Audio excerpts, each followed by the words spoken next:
Infrastructure for horses.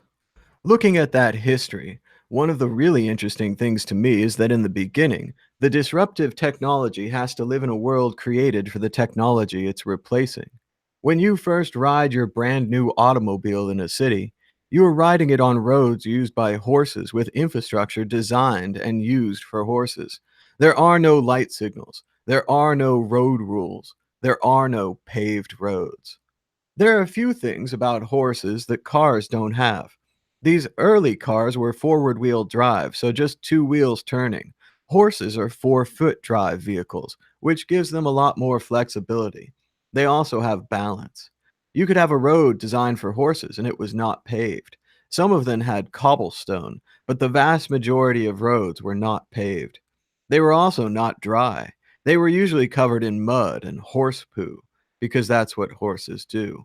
This is the environment that the automobile had to prove itself in.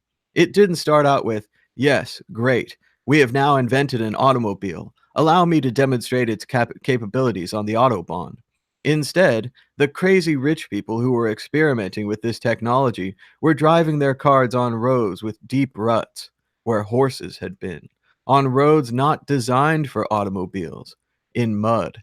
And what got happened? And what happened? The cars got stuck because they didn't have balance in 4 feet. The critics said, "Ha! We told you this is never going to work. Look at yourselves. You can't even get out of the mud. Also, where are you going to get gasoline? There is only one gasoline station. What happens if you run out of gasoline before you get there? I mean, if your horse gets hungry, you could at least go a few more miles. But if your new crazy car idea runs out of gasoline, that's it. You're stuck. You were already stuck because of the mud, but now you're really stuck because you ran out of gasoline. This is never going to work." Just a little bit of Andreas Antonopoulos' The Internet of Money, Volume 1. He's talking about horses and buggies versus cars here. And it reminds me a lot of Bitcoin versus credit cards or Bitcoin versus the fiat system. Everyone says Bitcoin's not ready. Bitcoin's not being used enough. Bitcoin doesn't scale right this second. Give us time. Are we still driving on roads built for horses? Are most of our roads still unpaved? Is there no Autobahn?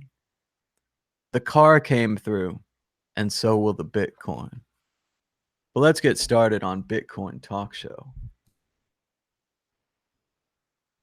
Today is Thursday, August 2nd, 2018. My name is Thomas Hunt, and here's what's happening today in Bitcoin. The price of Bitcoin is down 0.97% in the last 24 hours, with a last of 7,530, a high of 7,701, and a low of 7,481. That's $1 for 13,280 Satoshis. Let's take a quick look at the top 10 altcoins. Ethereum down 2%, Ripple down 3%, Bitcoin Cash down 2%, EOS down 4%, Stellar down 4%, Litecoin down 2%, Cardano down 6%, IOTA down 4%, Tether holding steady, and keeping Tron out of the top 10. As always, you can support the World Crypto Network by donating Bitcoin to the QR code on your screen right now, or you can send us any of the crazy altcoins accepted by Trezor. Check out the Patreon for World Crypto Network, where 30 Patreons have donated more than $232 a month to keep this show alive.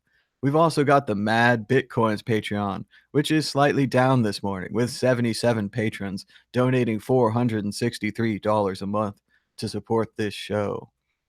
As you can see, our tally coin for $1 million has raised $107.24. You can pretty much see our 3 donations right here from our 3 donors. Thanks so much to the 3 people who like to support this show. Even if you can't support this show with your credit card or with your Bitcoin or with your crazy altcoins, be sure to give us a thumbs up down below. Yesterday's show got 166 thumbs up. Incredible. Can we top that? Only with your help. I've only got the 2 thumbs. Yesterday, I watched Jurassic World Fallen Kingdom, thanks to Movie Pass, which was working for a change. It was just terrible. I thought the previous Jurassic World was pretty bad. There's that one scene where they're in the park and the park is running. I thought that was pretty good. Then it went bad, but at least it was a passable action movie. It had a beginning, a middle, and end. Characters who motivations made sense. Jurassic World is just a collection of scenes. Several of the scenes are from the original Jurassic Park. You'll no doubt recognize these. There's a bizarro feeling of animal rights type activism, but once again, the other argument is perfectly valid. We created these dinosaurs. We messed with nature to create these, monstrosities, right? And if they die because of an earthquake or a volcano, so be it, right? Maybe humanity survives, and you won't believe the end. Oh, you won't believe the end. I'm not going to give it to you. I hope you never watch this movie. I hope you save your time. I feel sorry for Chris Pratt. Great work in the Guardians of the Galaxy films, et cetera, et cetera. Terrible work in this. And again, he's living his lifelong dream here. He wanted to be in Jurassic Park. He made jokes about it on the Parks and Recreation DVD set. There's some very funny jokes back in the day where Chris Pratt's like, "Oh yeah, it's Steven Spielberg on the phone. I can't take it right now. Oh no, I don't have time to be in Jurassic Park, Mr. Spielberg." And now he finally gets his gig, but sadly, Spielberg is nowhere in sight on this film. Minor notes: the effects were fantastic, the lighting was good, and a couple of times they played some John Williams music, but I don't think he did the new score. Bad, bad, bad. Not a good movie. I also got a chance to check out the Mike Tyson documentary, Tyson, and I found this to be a very good documentary. I'm not going to say that I'm on the side of Mike Tyson, but after listening to him speak and describe his situation, I do have compassion and pity for the former heavyweight champion of the world, especially for the headbutting incident and the ear biting fight. In both of those fights, Evander Holyfield clearly headbutts Mike Tyson. Mike Tyson, already a bit of an unhinged, angry fighter, loses his mind and attempts to bite and successfully bites and bites off a piece of Holyfield's ear. Truly a despicable fight on both sides, but I would not, as I previous would, just blame Tyson for it. Of course, he also made several just horrible mistakes in his dealings with women and drugs and money and so forth. But what's interesting about Mike Tyson is it seems like he's learned from those mistakes and that he's trying to do better and he admits the mistakes of his past. And I respect him for that. It was an interesting transition from boxing fighting to street fighting. Last night, I went down and checked out the Evo Street Fighter convention and competition, championship, whatever it is, at the Mandalay Bay and the Luxor Casino. Just wanted to show you guys a little bit of it. They've built this incredible thing down there called the Esports Arena. That's right. It's an entire so-called arena for playing video games. You can see a couple of the screens here. They have little stations all over where you can play some games, and then they have a main floor. I'm just going to read you some of my tweets, so it's like you were there. People are using the word hella with no irony at all. And these were also very kind people. I really felt like everyone was equal and kind to each other. There was no bullying here. Not even like a concert where, people push people out of the way a little bit. Like I say here, the kind of people who duck under people's live videos, even though they're filming on their phone. And I just thought that showed a special level of like computer geek respect that was going on here. Here's a little bit of the stage of the esports arena. You can see they have incredible booths, excellent microphones, giant screens, and they're filming and live streaming everything. It was pretty cool. There you can see the crowd. A lot of people were there. This is a very famous Street Fighter tournament. And you can see a little bit here. They have little stations set up where people were playing Street Fighter on PlayStation 4s, getting ready for the tournament. There you can see more of the stations where people were playing Fortnite and other online games. Look at the PCs right here stacked up. So beautiful with their clear cases and their neon lights. When I was a kid, PCs came in beige. And the thing you remember most about them is that you cut your hands bringing components in and out of them and that they were a danger to work on. Here's a couple more photos. Once again, just looking at the size and the scope of this thing and remembering that, I played video games when they were Atari, it's a long time we've come a long way, baby, right?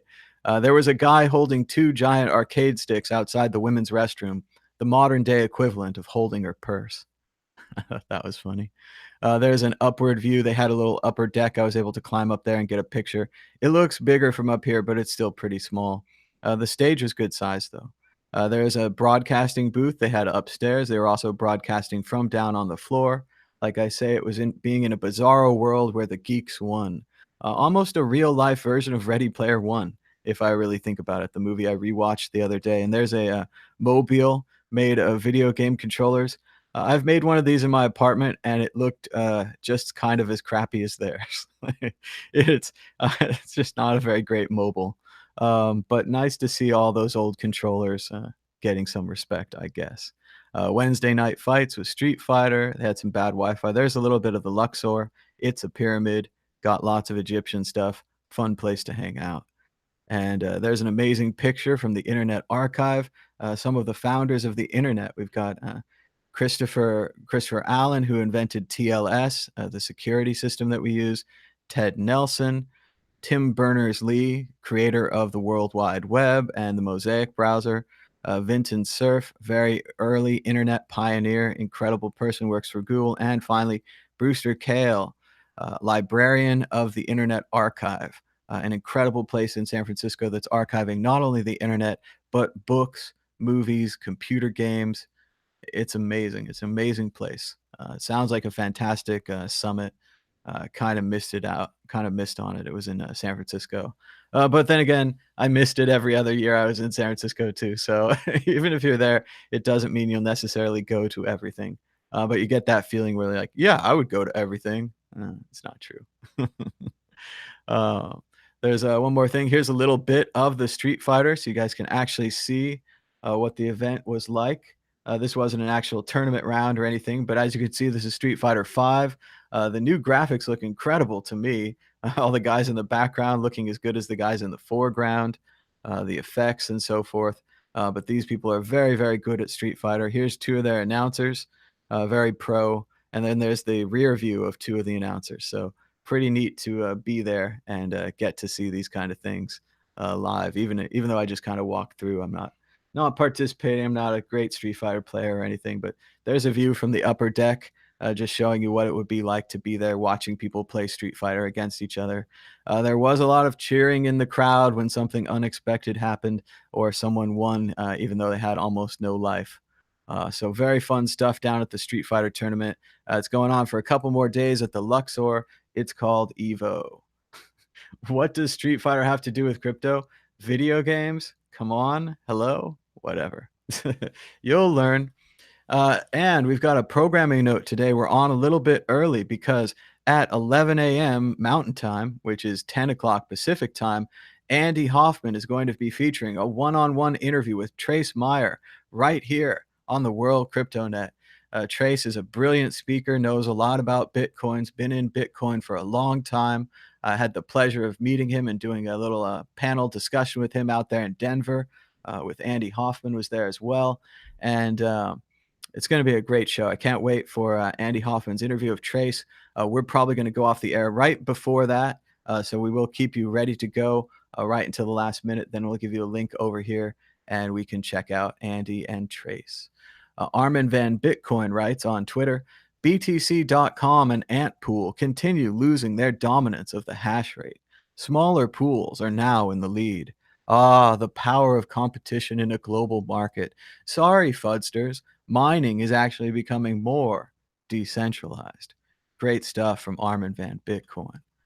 Whale Panda writes on Twitter, BTC.com, one of Bitmain's companies, wrote a blog post praising Bcash. Shocker. But they also added a list of opinion leaders, so you know who to unfollow. And once again, I feel bad sharing this list. I feel bad completely, wholeheartedly agreeing with Whale Panda on this one. Some of these people are very nice people. They've been my friends. If I saw them in person, I'd still hang out with them. But I think it's time to stop following them on Twitter. I think it's time to stop retweeting or reading Bitcoin.com. It's time for conversational intolerance for Bcash and Bitcoin Cash and Bitcoin.com. Rogers led us to this. Remember the recent actions of the FuseX exchange, which raised Bitcoin and Ethereum to become a Bitcoin and Ethereum debit card. only to subtract Bitcoin at the last minute and add Bitcoin Cash at the urging of Roger Ver, according to direct messages from people involved with the company. That's right. Roger's not only promoting his own project, he's actively stabbing Bitcoin in the back.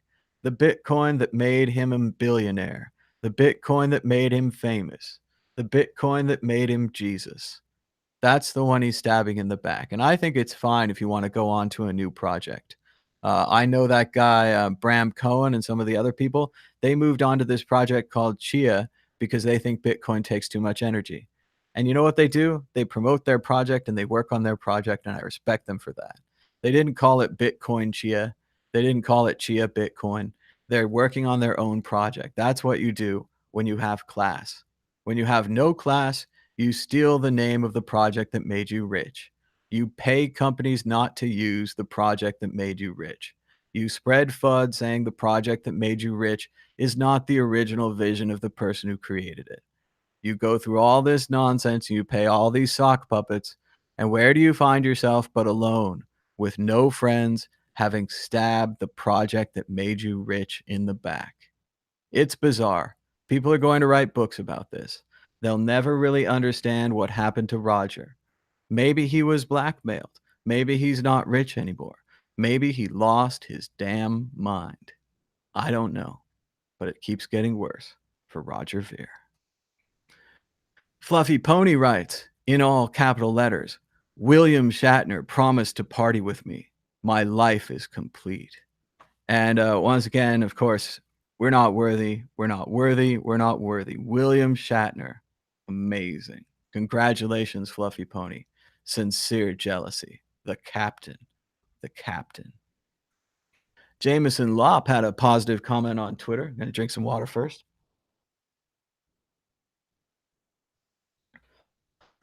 Excuse me. Bitcoin Core equals anyone who contributes. Those fixated on complaining about core tend to be non contributors or contributors who can't handle rejection. Complainers are welcome to contribute or compete. Thus far, the competition leaves much to be desired. And I really think this is true. Anyone can participate in Bitcoin Core. You might not think so, but when you call into this talk show, when I host this talk show, we are both contributing to Bitcoin Core. We're contributing our ideas, our questions, our thoughts, our opinions. We are helping the ecosystem grow. And yes, while I might not be a computer programmer right now, or I might not want to be, uh, I can influence software by talking about it. The TV show Star Trek featured a flip phone, right? Then later, these engineers came along. They said, "We can make that," and they did. The TV show Star Trek, and especially the Next Generation, featured a tricorder, a medical scanner, a pocket computer you'd carry with you all the time. And now I have one, right? The people of Star Trek didn't make either of those devices. And there's been a great competition. Apple and Android, Samsung, Google, all these companies, Motorola, the cell phones, Nokia, all these things bringing this technology to us. But at the beginning, there was that dream of science fiction. And I believe Bitcoin is science fiction. It's science fiction that's happening to us in real time. It happens much faster than anything's ever happened before. Um, I've been in it 5 years now, and I look at pictures from 4 years ago and 3 years ago. I can't believe that it was such a short amount of time, but it seems so long ago. The thing recently, Ethereum celebrating their third birthday, sorry. Uh, Unbelievable. Unbelievable that it's been that long, and, unbelievable again that I was, in this 2 years before Ethereum. I was in this before all these things, and, so many things have come and gone. It's just crazy. So thank you so much, Jameson Lopp, for reminding the community that anyone who contributes is a member of Bitcoin Core. I completely agree. Square makes a tiny profit on Bitcoin and says it won't be a money engine anytime soon. And people are being critical of Square for this, and the mainstream media is losing its mind. But let's remember, Square is not trying to juice the Bitcoiners. You don't juice the early adopters, right? You get the early adopters, the middle adopters, and the late adopters. And when you have a huge pile and you create a monopoly, that's when you juice them.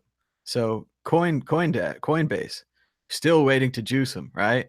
Square still waiting to juice them.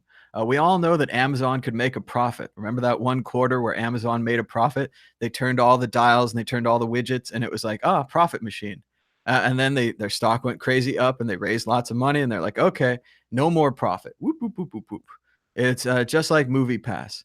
That Movie Pass thing started out years ago. You could buy it for $50 a month. Everyone said too expensive, so they took a bunch of VC money and they burnt it in a big fire, and they dropped the price to $10 a month for almost a year before the fire engulfed the company.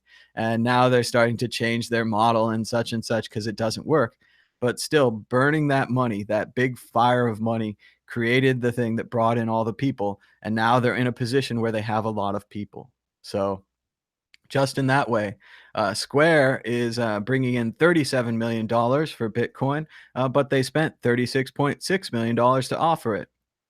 So they made a relatively small profit of $420,000.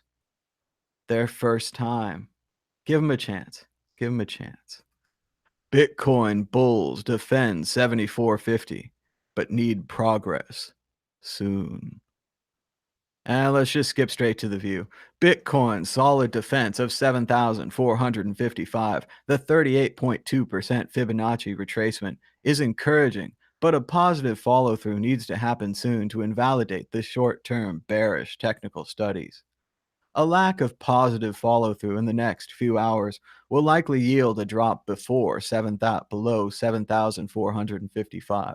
A daily close below 7,455 would confirm a short term bullish to bearish trend change and would open the doors to $7,000, the psychological support. On the higher side, a close above 8,000 would put the bulls back in the driver's seat. And just a quick check. The current price of Bitcoin is 7,515, which is above the 7,455 that he says we need to stay up.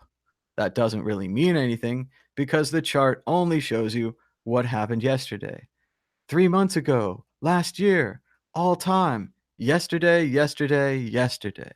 All my troubles seem so far away. Basically, no one is using Bitcoin to buy things. Shocking. Oh, mainstream media. Ooh, really coming through with a big story here. Great job, guys. No one's using gold to buy anything either, or platinum, or diamonds. They're still worth money, though. It's shocking. I've never used Apple stock to buy anything. Oh, amazing. I know. It's crazy. I said, hey, I'll give you an Apple stock. And they said, sorry, sir, we cannot give you a Coca Cola for an Apple stock. We'd have to give you hundreds of Coca Colas. I was like, yeah, that's really inconvenient for me. I got this pocket full of Apple stock, nothing to do with it. Want a Coca Cola. So again, this is just ridiculous nonsense. Bad news by Fast Company. I have no idea what you're talking about here. Bitcoin price is set for another breakout, says Wall Street's crypto king. Mainly, I just want to know who Wall Street's crypto king is. Let's see. Looks like it's this guy, Smith. I've never heard of him. Bart Smith. Okay. Smith, popularly referred to as the crypto king of Wall Street. Okay. Let's find out if that's true. The Susquehanna chief said that big brand names need to enter the market to provide more instant incentive for institutional players to set up equity in BTC futures. Okay. And survey says, oh, yeah, the news is kind of calling him the crypto king of Wall Street. At least this one article from today and an article from June 9th. So he's been the crypto king since June 9th. Okay. Impressive work. Not. Crypto king of Wall Street. That doesn't even make any sense. Wall Street. All right. We'll just move on. We'll let that one be. Bitcoin Bank comes closer as Coinbase UK adds pound sterling. And I don't know why it took them so long to do this, but you can finally trade with pound sterling at Coinbase UK. Okay. Why wouldn't they have done this years ago? Yeah, so I just don't get it. I mean, they weren't ever on the euro. Like the British weren't on the euro. Were they just giving them the euro? Like you're in Britain and they're like, you can buy Bitcoin with a euro. Okay. Good job, Coinbase, I guess. Arizona Bitcoin trader gets jail sentence for money laundering. Sad news here. A former Bitcoin trader and crypto exchange operator from the U.S. state of Arizona has been sentenced to 41 months in jail. Let's see. They raided his home last year on suspicion of unlawful possession of ammunition, as well as money laundering through a peer to peer Bitcoin exchange he operated. So, once again, this guy wasn't just trading Bitcoin. Uh, Crypto exchange operator is much more apt than former Bitcoin trader, even putting this first. You have a choice. You can put a crypto exchange operator, or you can put a former Bitcoin trader. You know which one's going to go first. This guy's an exchange operator. He operated his own exchange. He traded large amounts of Bitcoin. Uh, I mean, I don't think anybody should have to go to jail. I'm not really into the prison system, but, if he breaks the laws, he breaks the laws, right? Tom Lee's market research firm Fundstrat adds Bitcoin as a payment method. Well, naturally. Maybe somebody should tell this guy, nobody's using Bitcoin. Nobody's using Bitcoin to buy things. Oh, wait. These guys just added it as a payment method. Huh. That must mean something. But they're using BitPay. Good luck with that. A new Bitcoin mining calculator aims to tell the truth on profitability. That's right. Don't mine Bitcoin in your house. Come on. We joke about it being Bitcoin's unprofitability calculator. Well, yeah, hopefully we can convince some people not to buy these miners. This guy spent a good portion of his life, years, really many years, trying to chase down Butterfly Labs, Advanced Miner, and KNC miners for the millions of dollars I sent them before they absconded with my life savings. I feel that, man. I almost went to Kansas years ago when the Butterfly Labs thing was happening, and I was like, "Why you no ship?" And they were like, "We don't care. We don't care. We don't ship." Yeah, I was gonna fly out to Kansas and film myself in front of their factory and be like that guy that went to Mount Gox, be all like, "Mount Gox, where's my money? Uh, Butterfly Labs, where's my miner?" So, but these guys have been mining since back in the day, and they made a new calculator. That's great. And more on Bitcoin mining. Bitcoin mining poses threat to Paris Climate Change Accord. Oh, Bitcoin poses a threat to a lot of things. There it is. Who is this person? I don't know. There it is. Could a switch to proof of stake reduce energy consumption when mining Bitcoin? If it's something you want, I probably don't want it. Like, just the fact that you're arguing for it means I'm against it. And once again, more blah, blah, blah. Bitcoin mining takes money. So does running banks. It takes money to run, it takes money to run armored cars. It takes money to run ATM tellers. It takes money to build banks. It takes money to mine marble. How much marble is in the Bank of America office? Bank of America office marble threat to climate change. We had to bring it in from other countries. Come on, get with it. Bitcoin threatens a lot more than your climate change accord. And we bid a sad, fond farewell to Sir John Desmond Patrick Keegan. I didn't know this yesterday, but I found out this today. I was looking at my Face of Battle book, and I kind of tore part of the cover off because of a seam in my desk, and I was all bummed out. And I wanted to apologize to John Keegan. And then I realized I was wondering if he was alive. And sadly, John Keegan, the great historian, one of the best historians I've ever read, passed away in August of 2012. I'm not aware of this. So much respect to Mr. John Keegan, great historian, author of the book World War I, World War II, The Face of Battle, and many other military histories. Great stuff from John Keegan. And it's time for the Bitcoin Talk Show section. I'm not sure if anyone is going to be with us today. It's a little early. We're trying to get the show in early today to make sure we have room for Andy's interview with Trace Meyer. That's coming up today at 10 o'clock Pacific time, which I'm told is 11 o'clock Mountain time, and I take your word for it because I don't know Mountain time. Time zones, man. But if you'd like to now, you can call us on Skype, World Crypto Network, all one word. If not, I'll find something else to talk about, or I'll head towards the end of the show. We'll see. We're going to try to keep the call lines open for a little bit. So go ahead and give us a call now. Otherwise, we'll recap something that's going on in the world or maybe complain more about Jurassic Park. People were talking about Movie Pass in the chat. I am very late to Movie Pass. Like most of you, I thought it was a scam. I heard about all these people getting movies for $10 a month, and I thought that's ridiculous. There's no way that's going to work or last. And I guess it was a small risk at $10 a month, but I didn't have really the time to watch a lot of movies, and now I'm hoping I have a little more time. And so I still got the pass, even though I'm a year late. And I've seen 2 movies, which more than covers the cost of the pass. They are saying they're going to make changes to their service. They're going to raise the price from 10 to 15. They're going to reduce the number of movies you can see. It'll still be unlimited, but they say they're going to block access to most of the Hollywood blockbusters, which pretty much means the end of a movie pass. I'm going to wait and see how it goes. I might try it for a month. But yeah, it's been fun. It's a fun idea of going to the movies all you want for $10 a month, even though if it's too good to be true, isn't it? Hello, caller. You're live on the World Crypto Network. What's your name and where are you calling from? My name is Victor. I'm from Russia. Hey, Victor. What's on your mind about Bitcoin today? At first, I want to greet you, Thomas. I'm old fan of your show, if we can say old, more than 1 year. But I started my journey to crypto with you also. So I very appreciate you. You make this show, and you're really great. Thank you. So repeat, please, the question which you asked me. Sure. Thank you so much, Victor. I like doing this show, and welcome to crypto. A year. It's funny how a year goes so fast, but you go through so much.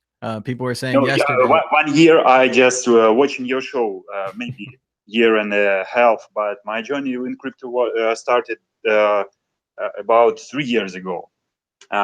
It was started from the dark market, as many of us, but then I just opened the new universe for me.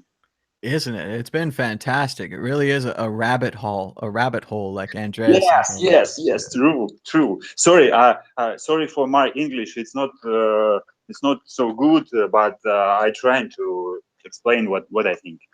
Well, I think you're doing great, Victor. I was just going to ask you, what's on your mind about Bitcoin? You feel it's doing well today, or? I think it going a little bit well yesterday because it was the anniversary uh, of soft fork. A little bit, but he do better the last month. And actually, I think Bitcoin always will do better. Will do good, and the best of the currency of sound money. It's really cool, and I agree with Mr. Tom Weiss, who you know too, which the bear market will continue so long. But in this time, we will see who are really deserves to be in crypto and who is not, and we will see some good changes maybe in the Bitcoin and in the mining on something. So I think it will be the bear market will lead us to improvements, really. Well, I hope the bear market doesn't go on that much further. Some people think we found the bottom, but I agree with you. Bitcoin's technology is the key. It's the technology that's the future, and maybe the price has slowed down or it's retreated a little bit, but the technology is still strong.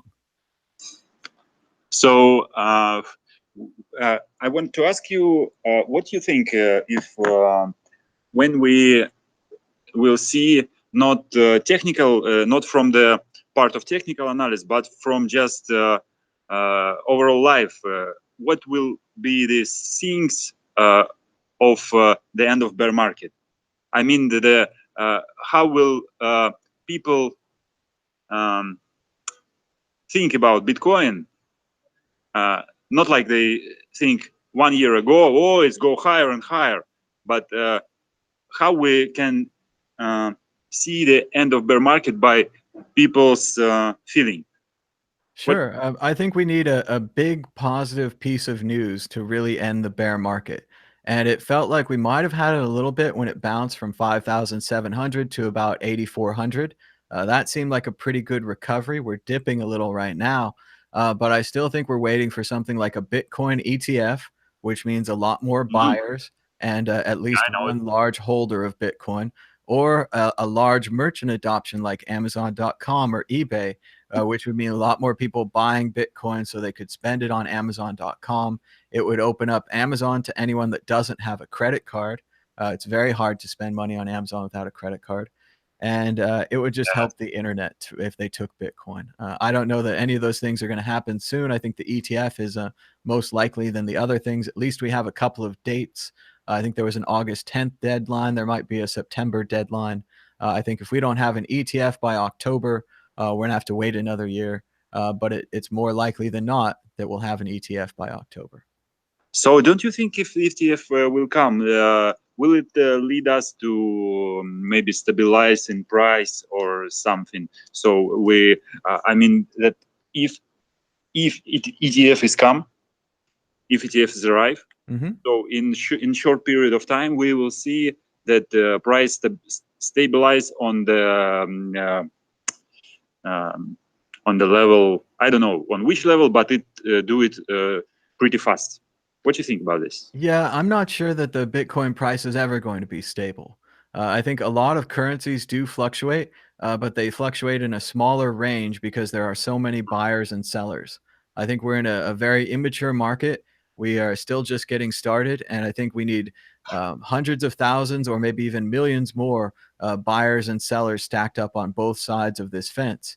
If we can Mhm. have both of them on Agree. both sides, we can figure out what the price of this thing really is, and then maybe we can be stable. Until then, I think we're always going to be volatile. But mainly for me right now, from a technical perspective, I like it better when we're in a bullish uptrend than a bearish downtrend. So as far as the trend, I just want the trend to be up. Agreed. I agree. Uh, so I have another one questions, and because of I call you, it was the question which I want to ask you. Hmm. Um, um, you remember the Richard Hart? The, Sure. Yeah. uh, I remember he a couple of time was on your show. I happy that is no more on your show, and I remember his mood in the February. Mm. It was terrible. It was terrible, and I remember like his disappear after that for a couple months, maybe or 3 months, and I thought that he never back after this, after what he do.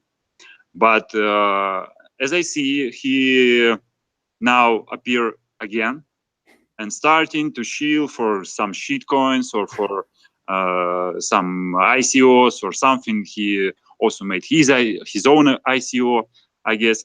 So I not wanted to uh, ask you what your personal feeling about him. No, person is no matter. But like the man in crypto, would the people trust him or trust his sentences about crypto? Uh, is it something smart in this? What do you think? Sure. Well, I mean, I like Richard Hart. I think he's a character, right? I never had a problem with him. There was sure that point where he was very bearish and he was very bummed about Bitcoin and he'd sold it all and he was telling everyone else to sell it all. And I think he lost a lot of money. I think when you lose a lot of Mm. money, it can change you and it can So stress you out. that was just bad mood in February and impact for him. Sure, and then I think for him, it came down to he had tried to be, a Bitcoin supporter and maybe even to say what he really believed, and, I don't think it made him a lot of money. And I think he looked at the marketing, he looked at all these, for lack of a better word, scammers or, shortcut takers or something like that, all these people that are getting to the top with their crazy altcoins, and he said, he threw up his hands, he's like, "Well, I'm gonna do that." And, I don't know that he really believes Yeah. in his crazy altcoin or anything else, but I think he just thought all these other people are raising millions of dollars. They have less of a platform than him. They're less of a good speaker than him. He seems like a thinker. I like the way He he, good speaker. He good. yeah, he works things through his mind. He's thoughtful. I mean, other than promoting ICOs and stuff, I don't disagree with him much. He's pretty much on the side of Bitcoin. But yeah, I think what I think so interesting is the second half of your question. Should people believe him? Do they believe him? And I think we're in an interesting space in crypto right now where the scammers are louder than the good people. And That's right. Richard That's right. Hart gets a lot of views on his channel. He has excellent production quality. He does a lot of shows. And again, I think he has good titles and he has an interesting take on things. But again, the take that people seem to want is Ethereum will make you rich tomorrow. The top 5 altcoins that you haven't heard Yeah, of. yeah, Blah blah blah. And just people click on them and they watch them, and people are desperate to get rich quick. And I think that even though, like you say, he had a breakdown, he started promoting strange things. He's clearly deviated from his normal path. I don't think these people know anything about that. I don't think they know the history of Richard Hart, nor are they looking it up. These people just want to get rich, right? They just want to like find the right thing to buy at the right time and sell it at the right time. And I think they think Richard Hart. I think they think Tone Vase, a bunch of those other guys, Crypto and Coin Daily and Crypto Daily, all these. There's all these people that are basically reading Coin Market Cap out loud, and they're looking at the charts and they're pretending that because they can see the past, that they can also see the future. And then sadly, there's thousands more people sitting at home believing in them. And these people don't do any research on the coins, and they definitely don't do any research on the people. So yeah, I think sadly this is going to keep happening. It's going to get worse. We're going to have more cults of personality. And yeah, if you think it's a good idea to buy the coin that someone is making and shilling, you're on your own there. Invest at your own risk.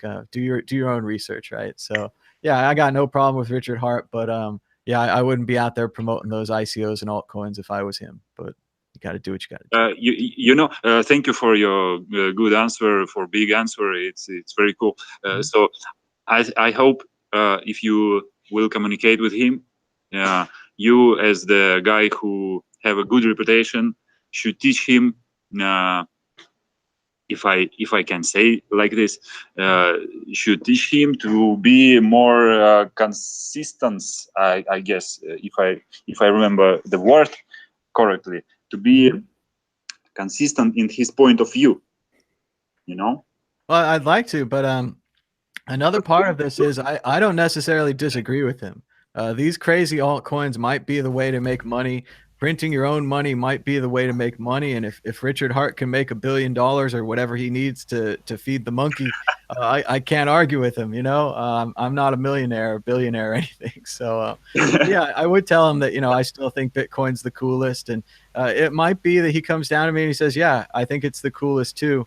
But no one listens to me when I say that. When I say top 5 altcoins and all this stuff, I get more attention, and that's why I'm doing these shows. And Richard Hart has reasons for doing things. I think we got to look at everybody and consider their motive. What was the reason when he in the February he said on the Ivan on Tech show, or I don't remember exactly, but he said Bitcoin is done.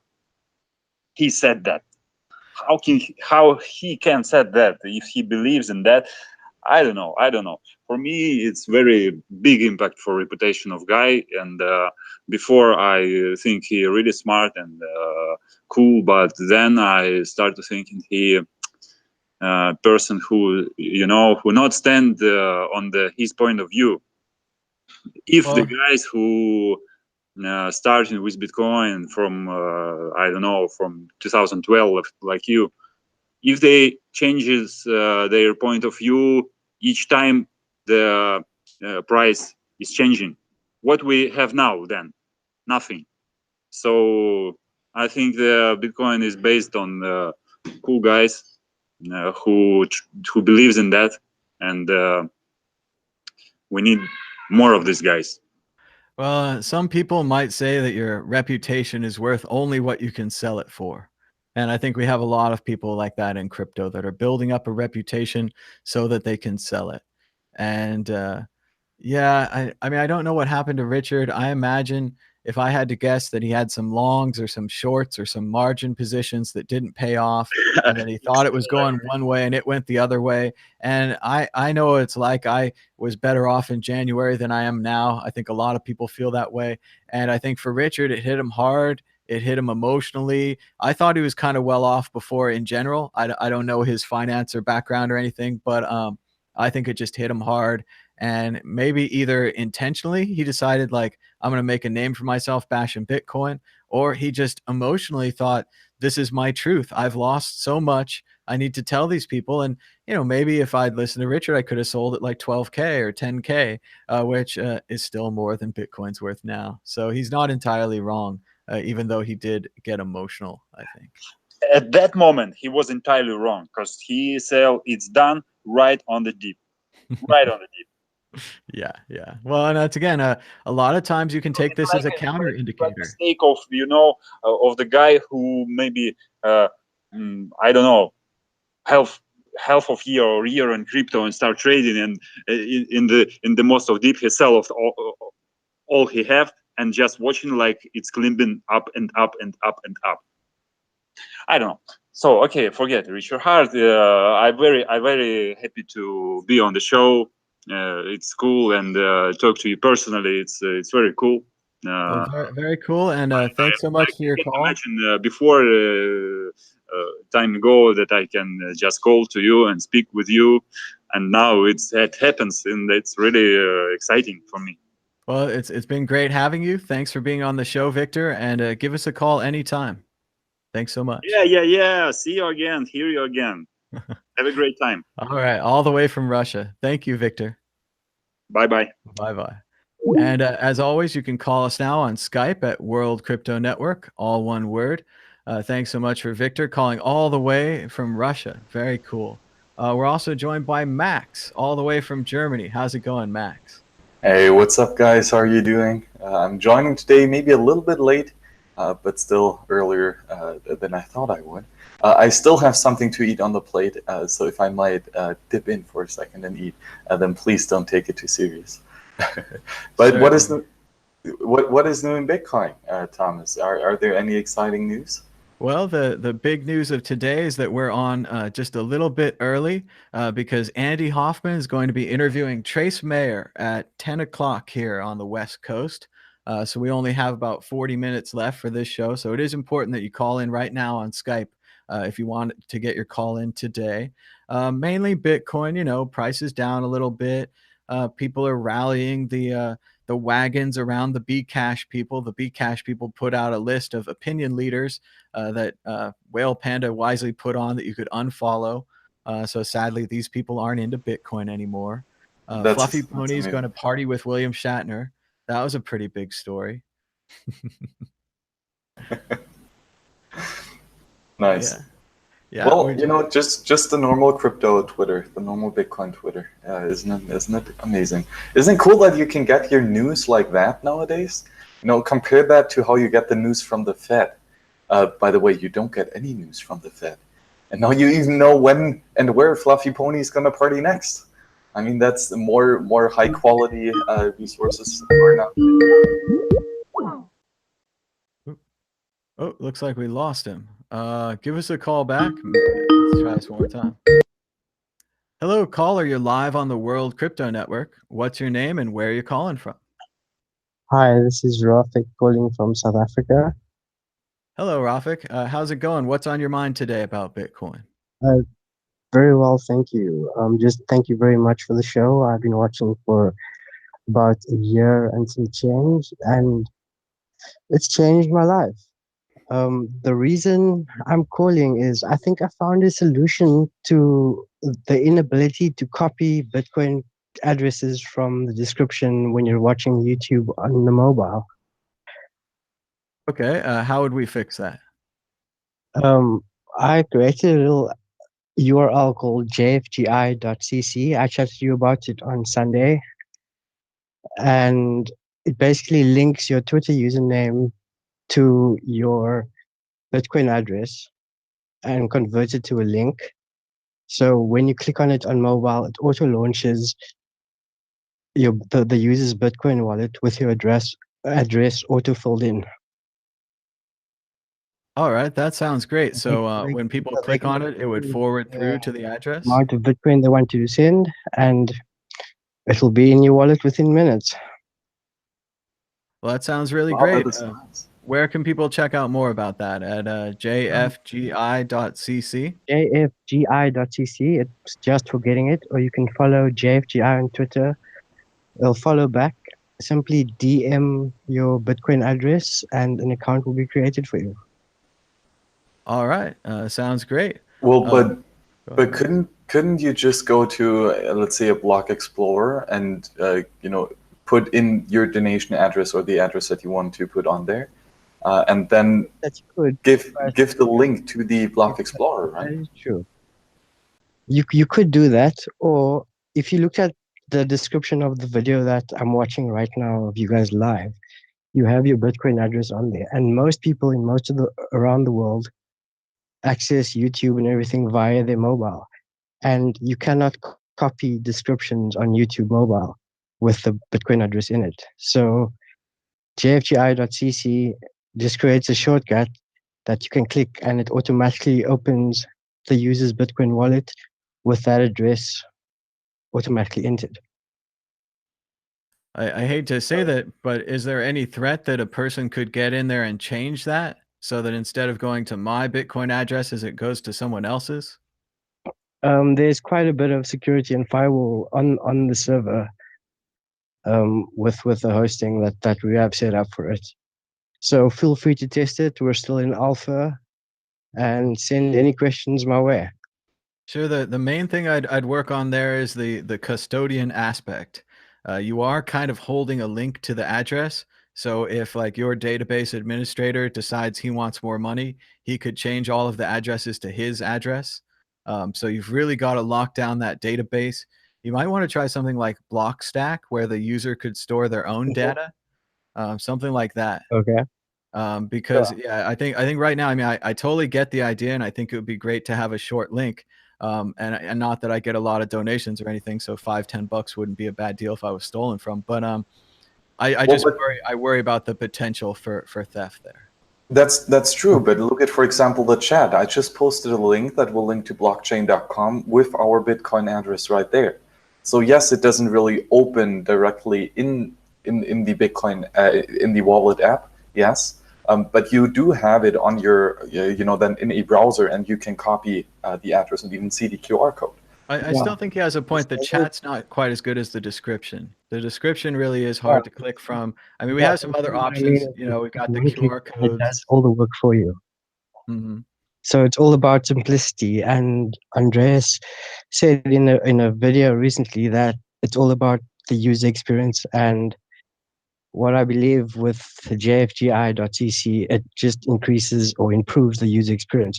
So instead of going to Block Explorer, copy pasting into your wallet and then pasting it in there and then entering the mark and sending it, you just click on the link. It automatically opens your Bitcoin wallet with your address automatically filled in, and you can just enter the mark and send. So instead of 5 steps, it's now 2 steps. One click, enter amount, and send. I agree with you. I definitely think you found a pain point for Bitcoin. It is hard to copy and paste from these YouTube descriptions, but I think you need to work on the back end so to find a way where you don't control where it links to, so that people could then trust you because you don't control it. And I know that's going to be For technically sure. much harder, but if you're looking for where to go in the future, I think that's where you need to go. Thank you very much for your Thank you very time. much for calling in. I I watch appreciate the tweets almost and daily. everything. Almost daily. Oh, thank you so much. And give Yeah, us a call anytime, Rafiq. thank you for calling. This really is a nice thing, and that's something that is really annoying, to not have a link that goes directly in. For example, for an email, if you put mail to, what is the double dot thing called in English? Silicon, I think. Colon. Colon. Just colon. Yeah. Yeah. And then the email address, this creates a link that as soon as you click it, it opens your email account, your email software. And we need the exact same thing in Bitcoin, that any Bitcoin address that you have automatically has the, the hyperlink added to it. And that as soon as you click it, then it opens the wallet directly. But that's definitely something that we should work on, Yeah. the work that you're It's doing. possible. The thing, like what I enjoy about JFGI, or what I like about it, or one of the reasons I'm pursuing this, is it can work on any way a link can be clicked on a mobile device.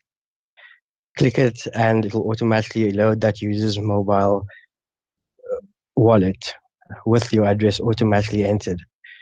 So it might happen like a few months or years down the line, but right now it's not possible.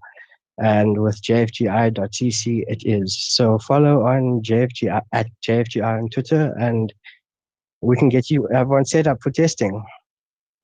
Well, thanks so much for the call, Rafiq, and keep up the great work. It sounds like good software. Thank you very much. Have a good day. Bye-bye. And as always, you can call us now on Skype at World Crypto Network. Let us know what you think of what's going on in Bitcoin today. We have some good chat going on. People are talking about this. They agree. They think that sounds like a good idea. They are a little concerned about the custodian access of that. But that's just how it is in Bitcoin. You just have to be very careful. And everyone seems well-meaning, but sometimes they're not. So you just got to protect yourself. But Exactly. like Rolando Tech says here, he is right. You can't copy and paste on mobile. Like it is definitely a pain point, and he's definitely found it, and he's got a workable solution right now. And I think Exactly. if he beefs up the back end, he'd have a much stronger solution. Yeah, that's the thing, man. He has a valid problem to work on. And it's good that he is working on it because someone has to do it. Guess what? It's not going to fix itself. But that doesn't mean that because he's working on it that he instantly found the perfect solution. It might be a solution, might be an insecure solution or a good solution. So, give him feedback. Tell him what is good, what is bad, and help him make improvements to the software. And if you think he's doing it the wrong way, then go out there and do something different. That's the spirit of open source development. You itch your own scratch first. I hated that I can't copy and paste in the mobile version of YouTube. That's one of those stupid things that they didn't think of. So working on that is a real problem. This is a real issue that needs fixing. So go out there and do it. I agree. And we're still here on Bitcoin Talk Show. You can give us a call on Skype, World Crypto Network. We're going to try to keep the show open just a little bit more. And then we're going to be cutting straight to Andy Hoffman's interview with Trace Meyer starting in about 30 minutes. It's going to be very good. So I'm very excited for that.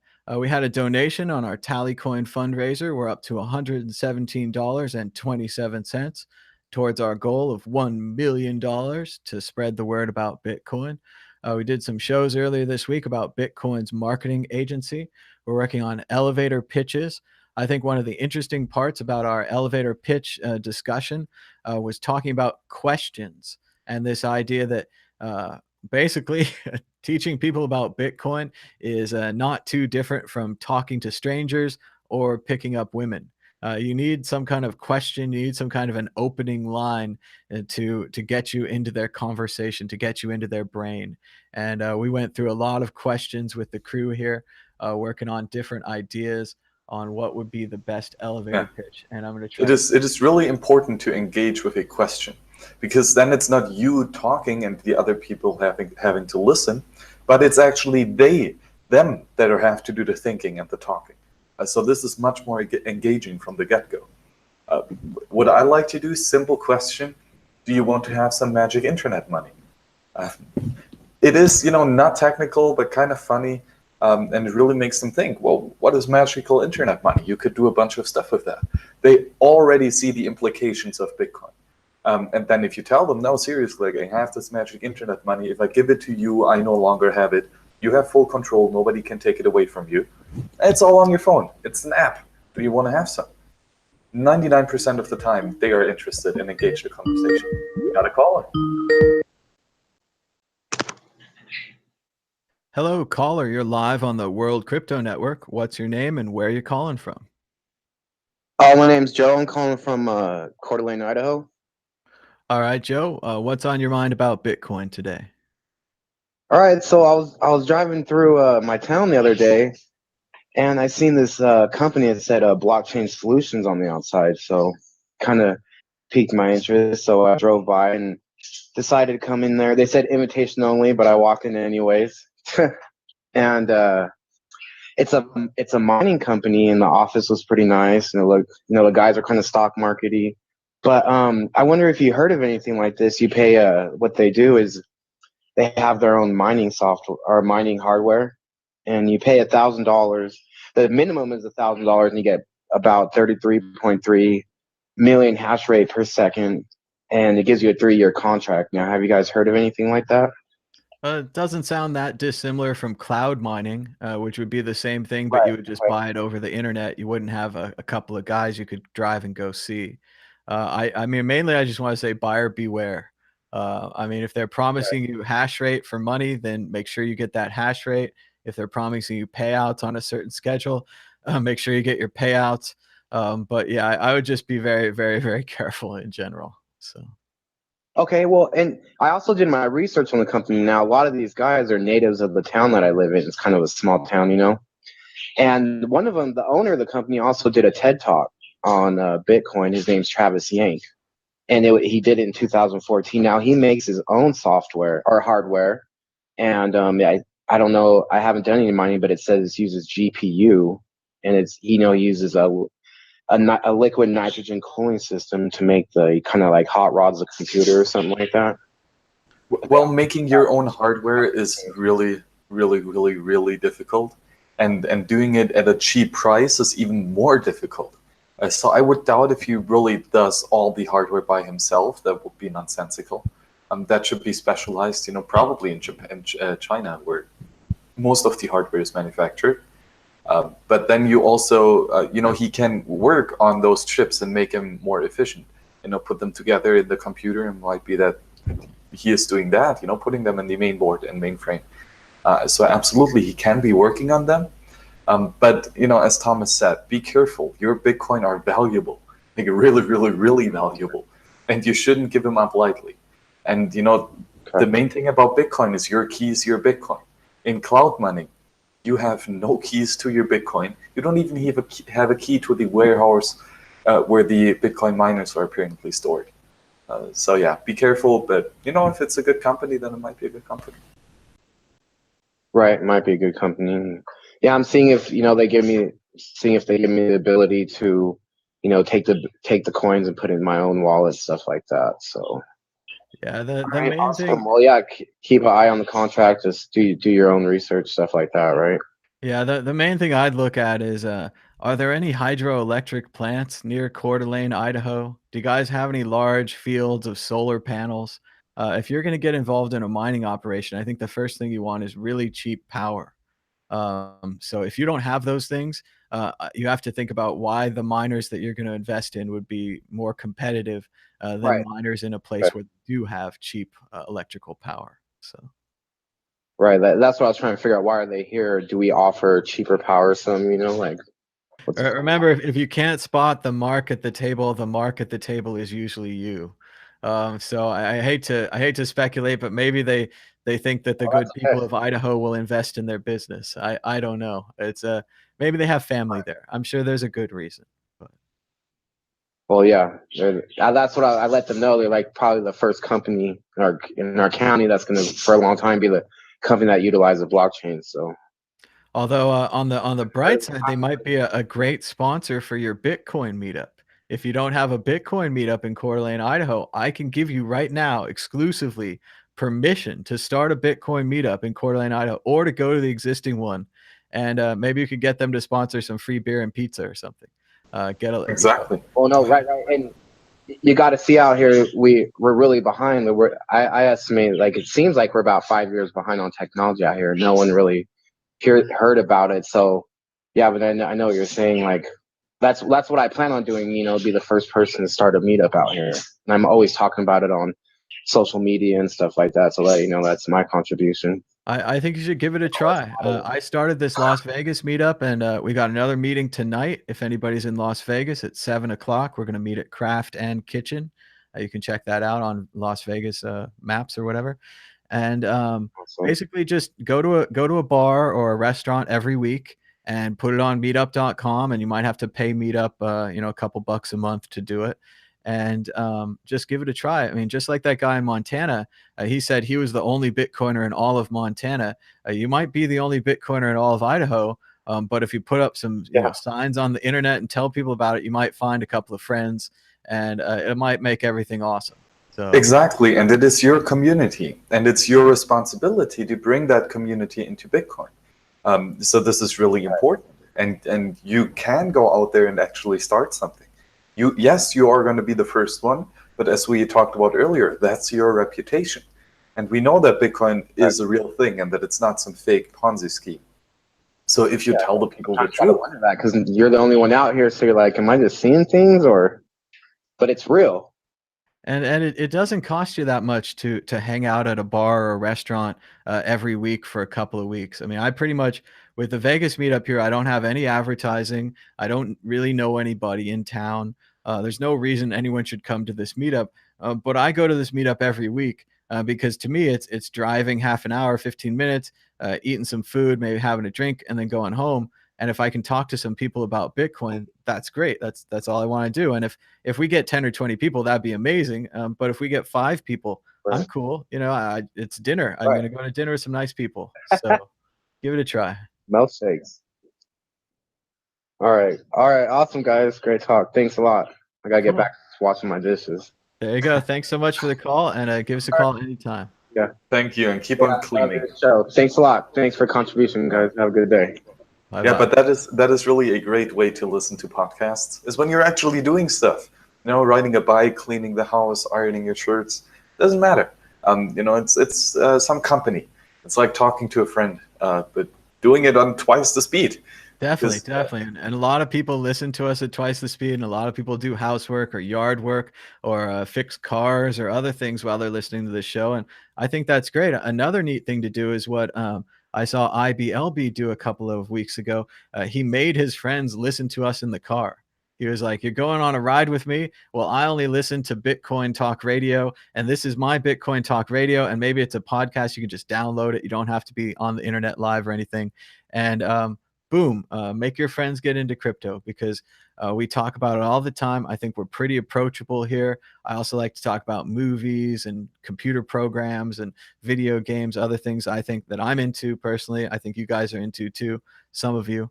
And I think it's very accessible, and that we have a lot of Bitcoiners out there. We need to get them all on the same page and just get them talking. So people are always also saying in the chat, give us that like button. Yesterday we got 166 likes. I think we're trying to beat that today. We might go with kind of a goal system on the likes here, because really, you know, I tell you guys every day, but YouTube, when they see those likes, they're like, that's a good video. And yeah, it doesn't cost you nothing, and it's a pain to like every video. But for me, if I've got a video where someone's trying hard, doing good content, they got good sound and video and those kind of things, there's no reason not to give it the like. You know what? I would actually go on the other side here and say that you should give a like to every video. And, you know, it should be your effort to dislike the video if you don't think it's good. But most of the content is, you know, hard worked for, and it is sincere. And that deserves at least some contribution, right? And as Thomas said, likes are free. You can give them any time. So unless the content really, really sucks, then give a like.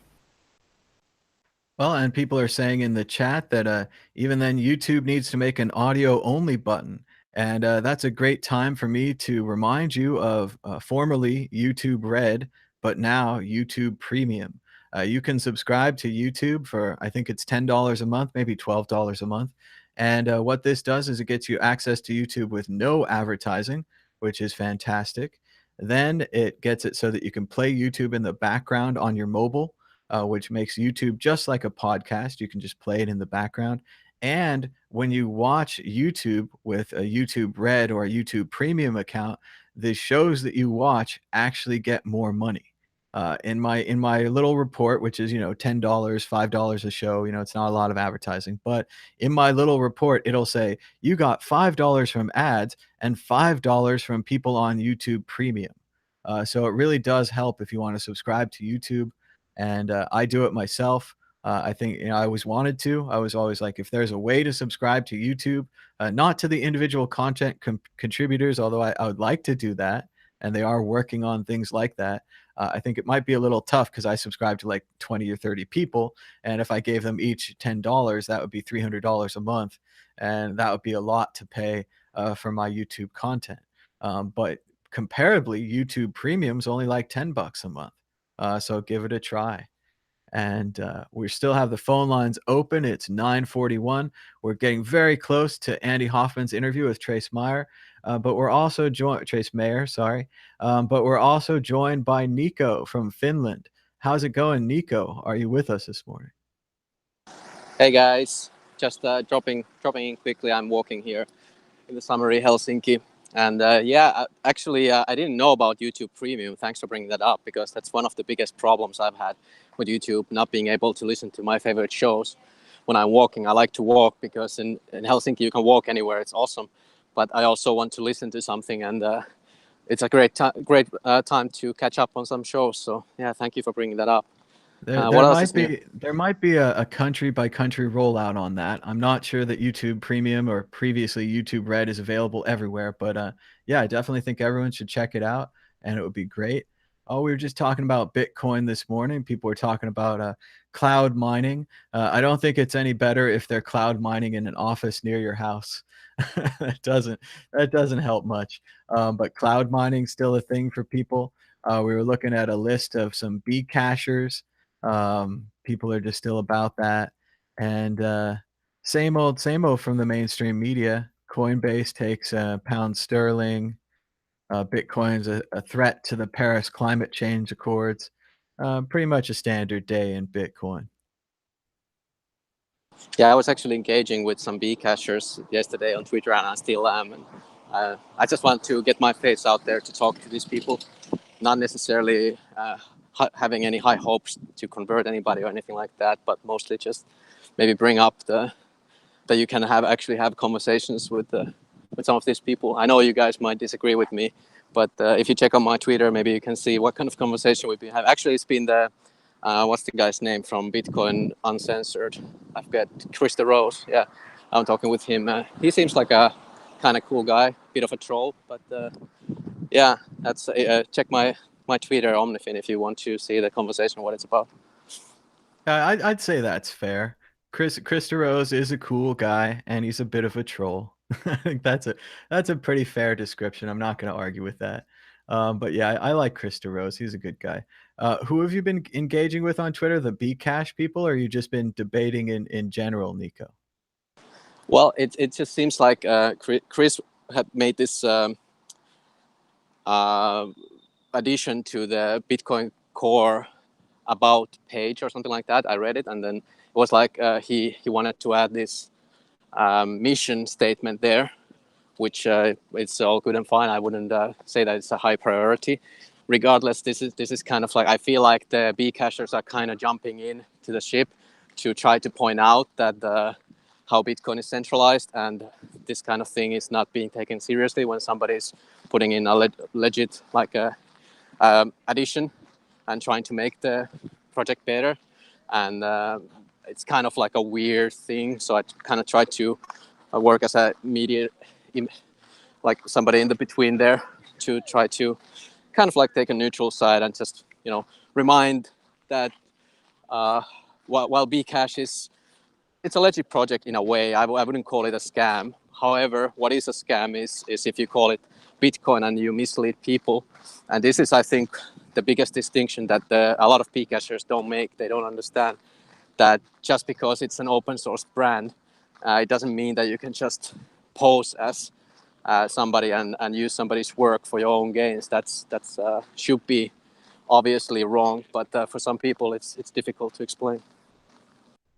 I agree. I think taking the name Bitcoin put them on a bad path.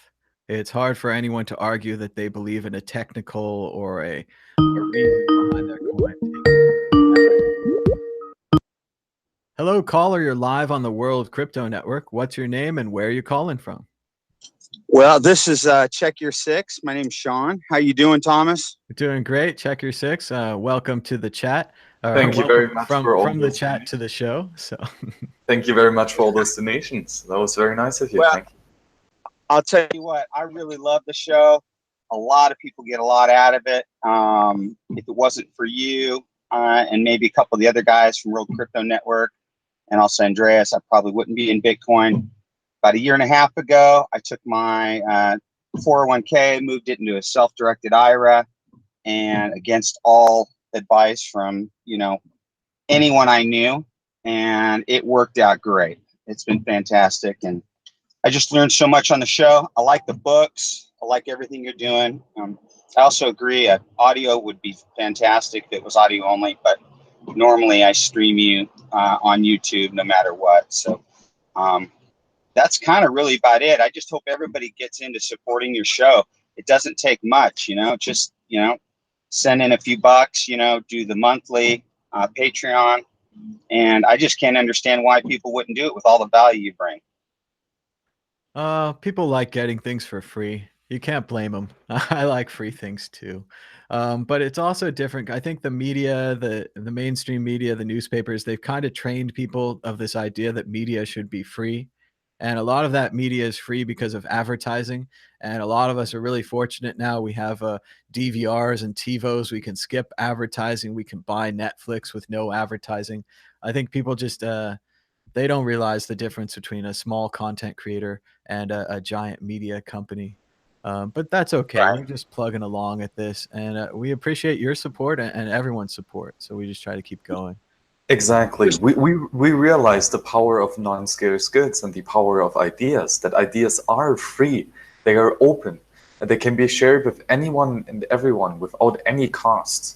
And that's why information should be free. That's why the internet is mostly free, because it is a non-scarce good. And if you give it someone, it doesn't diminish your possession over it. On the contrary, it increases. So when we talk about Bitcoin, we increase in value. And that's exactly what we want to do. So non-scarce goods should always be free. Correct, you do. I think what's troubling is that when someone provides value, like you've done to me, and it turns into actual physical, you know, fiat value and Bitcoin value, I just feel it's great to give back, especially even on the like buttons, man. If everyone just hit those like buttons, I know how important it is for YouTube. It's important for Bitcoin. It just gets it more at the top of the list. So, anyways, that's all I wanted to say. Love the show. I'll probably call in another time regarding some more Bitcoin, you know, specific topics. But I felt like it was time to at least kind of say what was on my mind. And you know, the challenge still stands. If someone else throws up $50, I'll immediately throw $50. If you want to make it 100, I'll go 100. So anyways, anything I can do to keep supporting you guys, like buttons, telling people about it. I'm a Bitcoin evangelist. I'm also a maximalist to a certain degree. I believe in taking your profits now and then, because I think it's a lonely life to be a hodler. I don't know who the hell thought that was the greatest idea, but I believe hodling needs to come with some flexibility, which means taking out some at every little certain point in time. You know, I took some out at 19K. I've taken some out at 8K, you know, and I still have the same, pretty much the same amount of Bitcoin. So anyways, I think that's really about it, Thomas. Well, thanks, Shawn. And I agree. Those sells at the top were the hardest to make. We all thought it was going up more. I sold a little bit to pay off my credit cards near the top. One of the best decisions I've made. It wasn't fun to do. I hate selling Bitcoin. Makes me feel bad. The hodler thing is rough. Some of my friends will say things like, oh, that number of Bitcoin is the highest number of Bitcoin you'll ever have. And then boom, that gets in your head. And you're like, oh, I'm frozen. I can't move. I need to keep this. And then you end up getting less money for your Bitcoin, and then everything goes bad. But yeah, no one knows which way the price is going. It's really tough to tell. But I think the hodler mentality is it used to be pennies and now it's dollars, and it used to be dollars and now it's thousands of dollars. And I just think over the long term, the hodlers do all right. But it's very hard in the short term. So yeah, we got to take profits next time. Got to take profits, and you got to enjoy life. You know, Thomas, you're a great example of someone that does that. You know, I love that you did that move to Vegas. I can't wait to come on out. Vegas used to be one of my favorite places to go before I got married, of course. And then the wife said, yeah, no more craps. And so then I just started playing poker. But, you know, things are good in the Bitcoin community. It seems like things will continue to get better. I love the fact that you do marketing. I think I contacted you and Tone Bays maybe last year sometime about it when I felt that Roger Ver was being completely underestimated in his ability to disrupt this industry.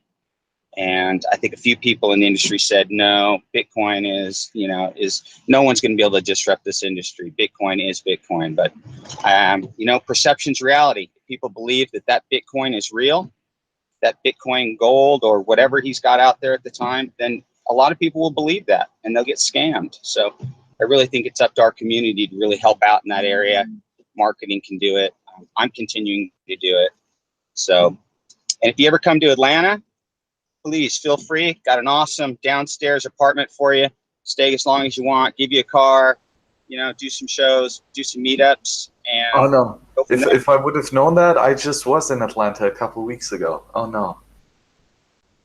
Oh, what was going on while you were here? I was in Colorado before hiking. Then I flew down to Atlanta, but just to hang out for a couple days, and then moved to Auburn, Alabama, where they did the shows for the Mises University. You probably came up through where I live. I'm actually north of the airport an hour in the city called Dahlonega. I moved from Orange County, California to here about 6 years ago. So it's just been a blast. Great place to raise a family. Everything's here. Mountains, lakes, it's great. So, but yeah, anytime anything's going on in Atlanta, you guys, man, I'll, get in touch with me through any way under Check Your Six, or please follow me on Twitter. Keep in mind, I don't know about 90% of those followers. It must have been something with the name, but yeah, love to help you guys out. Sure thing. That sounds great. Thanks so much, Shawn. We'll give you a call if we're ever in Atlanta. And as always, go to your local Bitcoin meetups, or if you don't have one, start one. Yeah, there's a couple of us talking about doing a meetup, and when we get that thing rolling, I've kind of been a lone cowboy up here where I'm at, but where the other folks are, they're more towards Atlanta, and there's a lot more people there that are interested in Bitcoin. There's one guy up here that puts up Bitcoin signs, right? And when you look into it and you call him or go to his website, it's actually Bitcoin gold.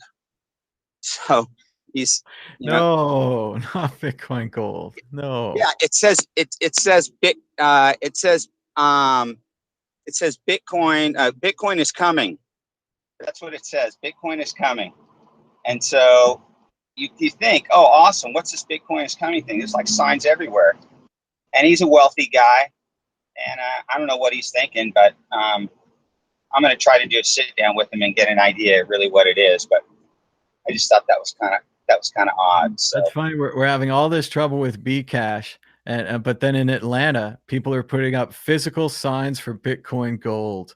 I mean, next it's Dogecoin. Next, Dogecoin is going to come back, and I put my life savings in Dogecoin, and oh man, it just keeps happening with these crazy. That is hilarious. Magic internet money, right? Whatever you want to do, go out there and do it. I love it. I love every last second of it. I don't mind the competition, but I could do without it. But thanks so much, Shawn, for your call. I think you're on hold right now, so we might let you go. But thank you so much. We're almost out of show for today because we do have Andy Hoffman coming up with what is no doubt going to be an excellent interview with Trace Mayer. I'm going to go ahead and put the link to that in the chat right now, so you can check that out down below. And we're going to head towards the end of this relatively short show for Bitcoin Talk Show. We started a little early today. But first, let's just go down the line. Max, where can people learn about your work? Do you have anything coming up you'd like to tell people about? Well, you can find all my stuff at towardsliberty.com. And especially my bachelor's thesis called Anarchy in Money, and why we neither need nor want government regulation in Bitcoin. If you want to support that stuff, I just put out a chapter on why you should run a full node. So that is something that you probably should look into. And what I do want to show, one of the amazing stuff that actually Nico put out there, is this shirt right here. It's the Money Badger shirt. It's the Bitcoin Money Badger shirt. And isn't that amazing? I love it. It's amazing. Huge Bitcoin logo, has the Money Badger. great conversation start. If you want to get that, go to moneybadger.shop. It's a nice shirt. I really like it. And yeah, it's just cool. So Nico has a great product out there. Nice. Check that out at moneybadger.shop. We're showing it right now. And Nico, where can people learn more about your work? Hey, thanks, Max. I really appreciate that. And I'm actually putting up a new design probably this weekend. I had this idea. I have 99 shitcoins, and Bitcoin is now one of them. I think I'm going to make a shirt out of that. So stay tuned for that. And yeah, if you want to check my Twitter, Omnifin, double N at the end. Consensus is the Cryptocurrency Association of Finland. I'm making shows for that every Monday, 4 p.m. UTC. Definitely check that out. Next Monday, I'm going to have the Aleksi Grimm from Bank of Finland, the head of digitalization, the guy who calls Bitcoin digital sand. Be sure to tune in at that time. And yeah, that's pretty much it. Thanks for the show again. Digital sand. That's great. You got to ask him about that. That's funny stuff. And as always, you can support the World Crypto Network by sending Bitcoin or crazy altcoins to the QR code donations on your screen. We get a little bit of support from patreon.com/WCN, patreon.com/madbitcoins. Looks like Andy's show is getting started just about right now. You can also support us on Tallycoin and by giving us a thumbs up and a share down below. Make sure to subscribe. 70% of our audience is subscribed, and the really good ones click that bell to get the notifications. Thanks so much for watching. Check out the link to Andy's show right in the description below or by subscribing to World Crypto Network. I'm going to go watch it with you in the chat, so we'll hang out a little bit more. Until next time, bye-bye.